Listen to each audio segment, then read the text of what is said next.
اللهم صل على وليك الحجة بن الحسن العسكري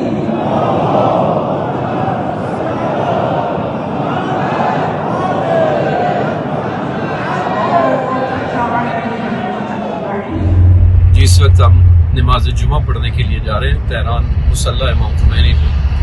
तेहरान का नमाज जुमा दर हकीकत ईरान की कौमी पॉलिसी समझा जाता है और जो इमाम जुमा होते हैं वो बराह रास्त सुप्रीम लीडर की तरफ से अपॉइंट होते हैं और वो अपने खुतबा जुमा के अंदर जो है वो बयान करते हैं कि हमारी पॉलिसी क्या है। और खुतबा जुमा के अंदर जो पॉलिसी बयान की जाती है उसको तकरीबन ईरान की जो वजारत खर्जा है उसके बराबर समझा जाता है।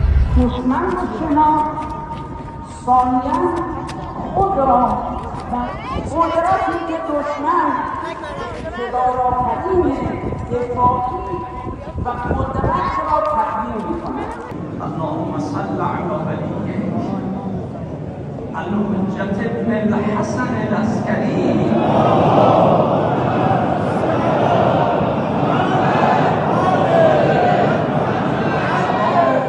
आज तेहरान में मुसल्ला इमाम खुमैनी के ऊपर नमाज जुमा आयतुल्लाह अबू तुराबी की इमामत के अंदर अदा किया गया। उन्होंने खुतबा जुमा के अंदर बताया कि जब तक अमेरिका अपने अड्डे ख़त्म नहीं करता और इस खित्ते से बाहर नहीं निकल जाता तब तक हमारी जंग जारी रहेगी। और उन्होंने इस तरफ भी इशारा किया कि हम किसी सूरत भी दुश्मन के सामने घुटने नहीं टेकेंगे और उनको मजबूर कर देंगे कि वो ईरान की ताकत को कबूल करे जिस तरह खित्ते की दूसरी ताकतें इस वक्त हमें कबूल कर रही हैं।